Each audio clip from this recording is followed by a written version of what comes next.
ایام فاطمیہ اتنے زیادہ ہوتے چلے جا رہے ہیں کہ اب ہم کہاں جائیں؟ تو پریشان ہونے کی کیا بات ہے؟ ایام فاطمیہ آپ سے کچھ مطالبہ نہیں کر رہے، آپ منائیے نہ منائیے، ایک ہی مجلس کیجیے، آپ سے کس نے کہا؟ رہا سوال یہ کہ کیا شادیاں، کیا خوشیاں اور تقریبات ہو سکتی ہیں؟ اس کی مثال آپ کی خدمت میں عرض کروں۔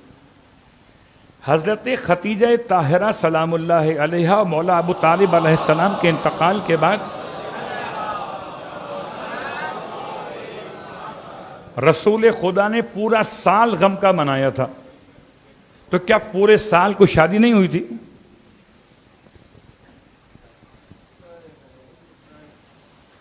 ایسا کیسے ہو سکتا کہ پورے سال میں کوئی عید نہ آئی ہو، پورے سال میں کوئی تقریب نکاح کی نہ ہوئی ہو؟ تو غم منانا اپنے مقام پر، ہمارے اور آپ کے لیے مسئلہ یہ کہ ہم یہ سمجھتے ہیں کہ شاید جب سے ایام فاطمیہ کا آغاز ہو جائے تو اب غم کے علاوہ کچھ اور نہ رہا۔ اس کی پابندی کیجئے صرف ان مخصوص تاریخوں میں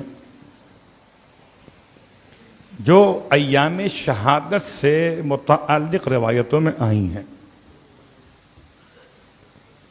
اور اپنی ہر خوشی اور ہر تقریب کو پورے سال پر ایسا رکھیے کہ تقریب ہو، خوشی ہو، شادی ہو، مگر آل محمد کی ناراضگی نہ ہو۔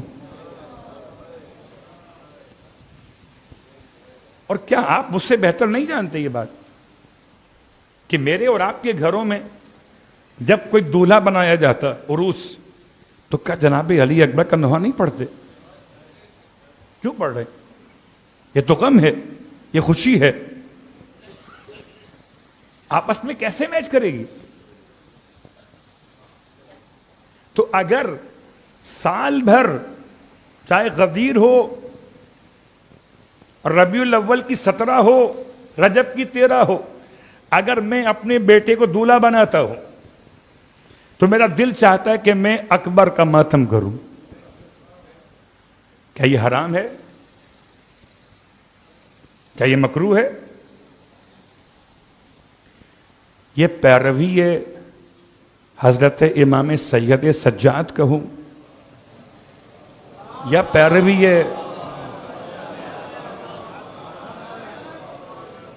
حضرت زینب کبریٰ کہوں کہ اگر آل محمد کو آپ اپنے تقریبات میں بلانا چاہتے ہیں تو غم کربلا کے بعد بلانے کا ایک سلیقہ یہ بھی ہے